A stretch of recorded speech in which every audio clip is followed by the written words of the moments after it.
سورۃ النساء کی آیت نمبر 12۔ الحمدللہ وکفی وسلام علی عبادہ الذین اصطفی، خصوصاً علی سید الرسل وخاتم الانبیاء وعلى آلہ واصحابہ الاتقیاء، اما بعد فاعوذ باللہ من الشیطان الرجیم، بسم اللہ الرحمن الرحیم۔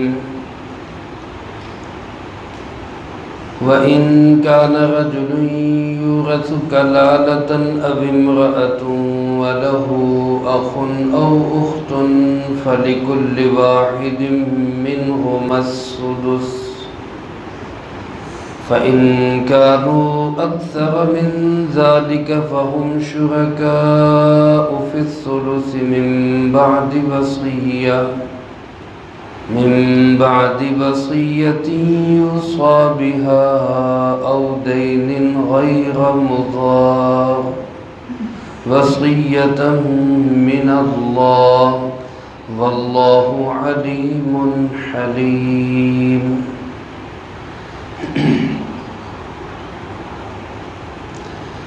وَإِن كَانَ رَجُلٌ يُورَثُ كَلَالَةً،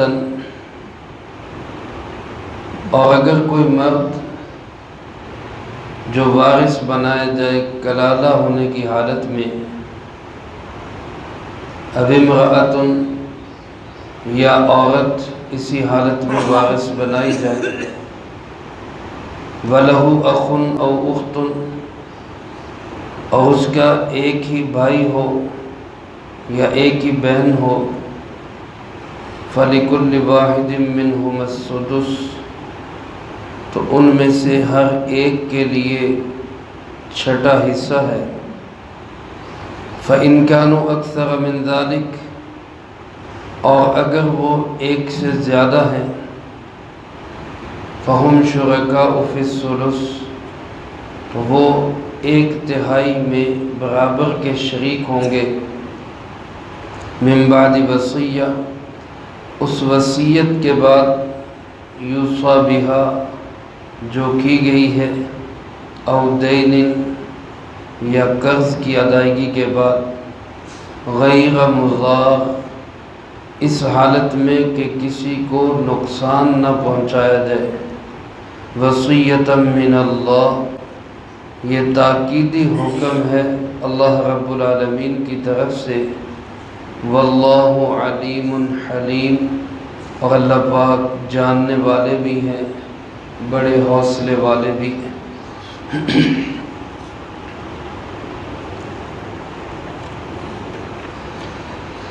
تقسیم وراثت کے سلسلے میں اللہ رب العالمین ایک تاکیدی حکم کے ساتھ وراثت کے حصص کو بیان فرما رہے۔ پہلی آیت میں نسب کے اعتبار سے حصوں کی تقسیم کا بیان ہوا، پھر دوسری آیت کے پہلے حصے میں نکاح کے رشتے کے اعتبار سے وراثت کا بیان ہوا، جو آپ حضرات کل کے درس میں سماعت فرما چکے۔ اسی آیت کے دوسرے حصے میں اللہ رب العالمین نے اس شخص کی وراثت کا ذکر کیا ہے جو کلالہ ہو، وہ مرد بھی ہو سکتا ہے، عورت بھی ہو سکتی ہے۔ کلالہ کس کو کہتے ہیں؟ مفسرین کرام رحمہم اللہ نے اس کی تشریح اور تفسیر میں بہت سی تعریفیں اس کی نقل کی ہیں۔ خلاصہ ان کا یہ ہے کہ کوئی ایسا شخص جس کی نہ اولاد ہو، نہ ماں باپ ہو، نہ باپ نہ دادا، اسی طرح نہ اولاد نہ پوتا، یعنی نہ نرینہ اولاد کوئی ہے نیچے، نہ کوئی نرینہ اس کی نسل ہے اوپر، ایسے شخص کو کلالہ کہا جاتا ہے۔ علماء نے لکھا ہے کہ یہ لفظ اصل میں کلالن سے ہے، جس کا معنی کمزوری اور ضعف۔ تو گویا ایسا شخص جس کا کوئی وارث نہ ہو، نہ اوپر اصول میں نہ نیچے فروع میں، یہ کمزور سمجھا جاتا ہے، اس لیے اس کو کلالہ کہا گیا۔ کوئی مرد ایسا ہو کہ اس کا کوئی ماں باپ دادا اوپر کی نسل میں لڑی میں موجود نہ ہو، نہ اس کے بیٹے پوتے، نہ نیچے فروع میں اس کا کوئی موجود ہے، یا کوئی خاتون ایسی ہو، اس کلالہ کی وراثت اب کس کو ملے گی؟ اس میں ایک صورت یہ ہو سکتی ہے کہ اس کے بہن بھائی ہوں۔ بہن بھائیوں کی پھر 3 قسمیں ہیں۔ ہمارے ہاں جو عام طور پر بہن بھائی کی قسم ہے وہ ایک ہی ہے کہ ایسے بہن بھائی جن کا ماں باپ ایک ہے، ماں بھی وہی ہے باپ بھی وہی ہے، عموماً یہی بہن بھائی پائے جاتے ہیں۔ چونکہ ہمارے ہاں نکاحوں کا زیادہ رواج نہیں ہے، بس ایک نکاح پہ ہی ہم اکتفا کرنے والے لوگ ہیں۔ اگر کہیں خاتون کو خدا نخواستہ طلاق ہو جائے یا خامن فوت ہو جائے، بیوہ ہو جائے، تو وہ بھی بیچاری بیٹھی رہتی ہے، اس کا دوسرا نکاح کرنا ہی مشکل ہو جاتا ہے۔ جبکہ عرب کے معاشرے کے اندر بالخصوص اسلام نے اس کو بہت سادہ رکھا۔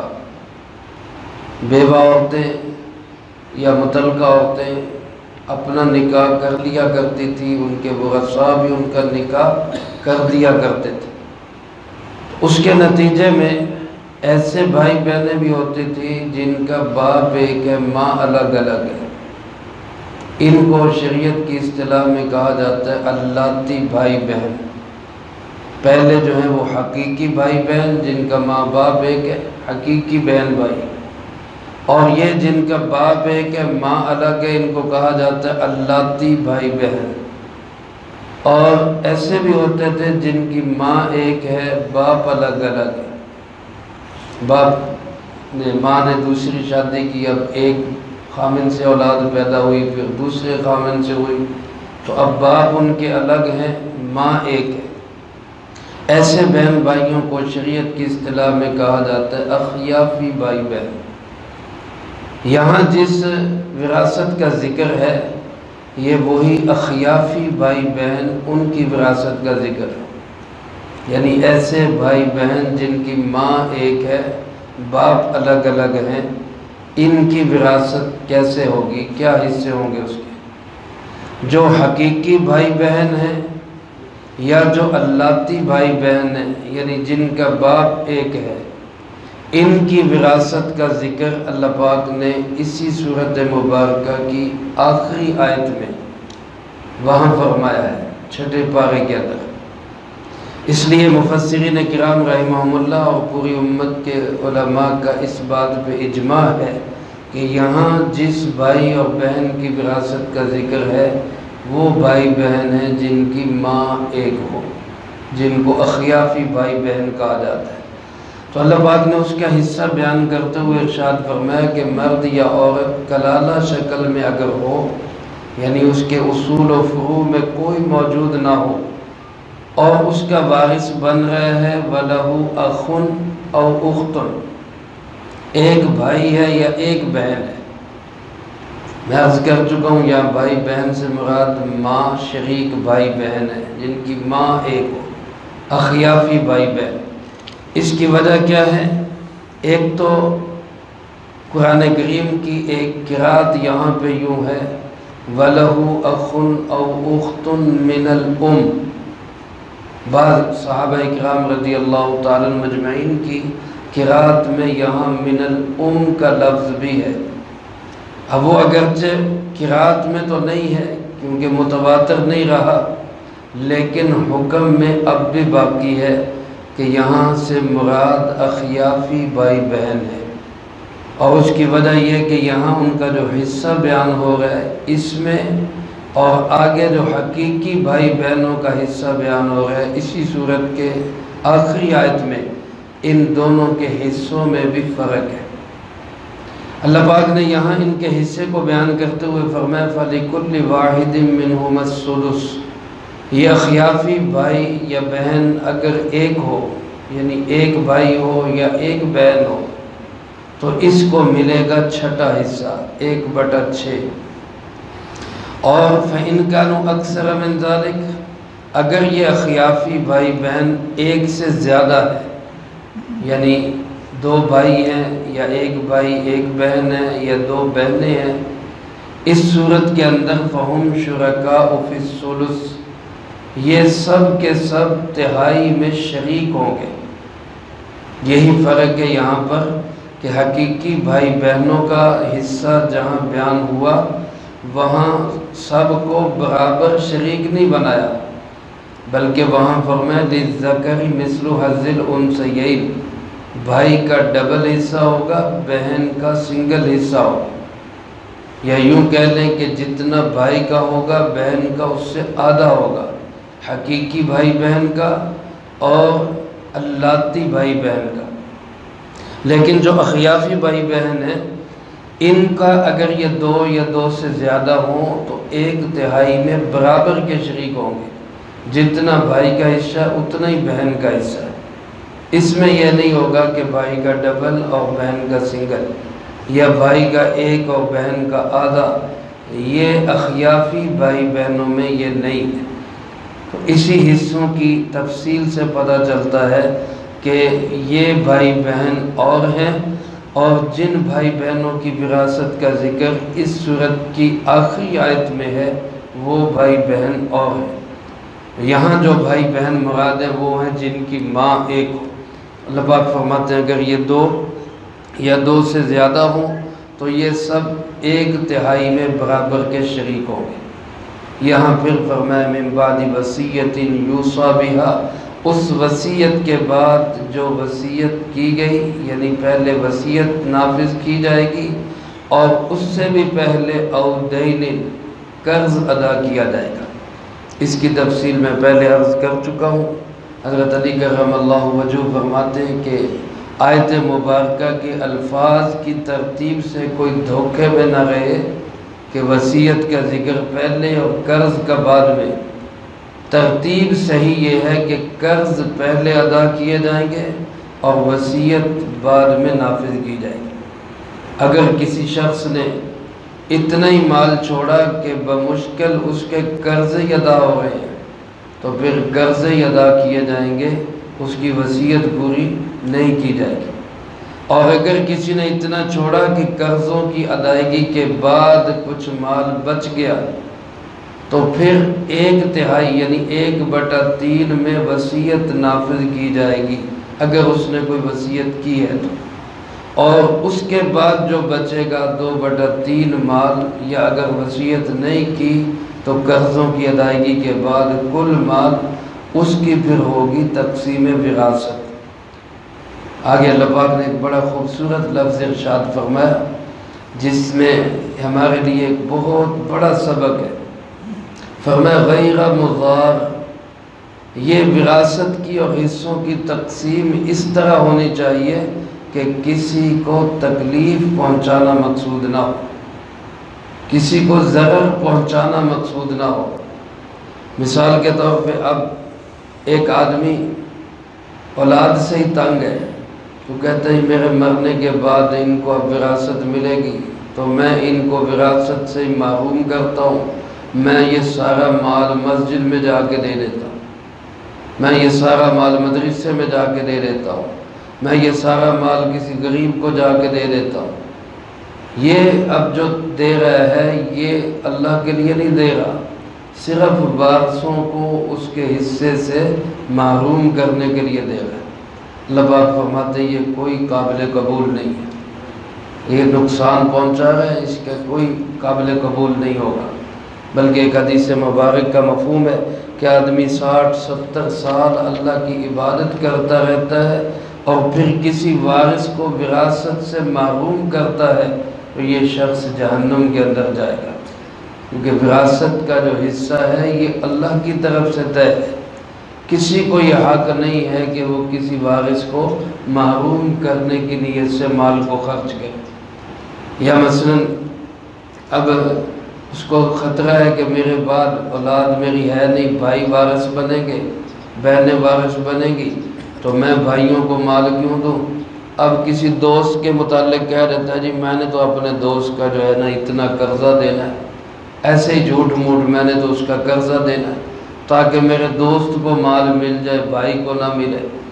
اللہ پاک فرماتے ہیں یہ غیر مضار، یہ تکلیف پہنچانے والی بات ہے، یہ ضرر اور نقصان پہنچانے والی بات ہے، یہ حق نہیں ہے کہ کسی وارث کو کسی طرح سے بھی محروم کیا جائے۔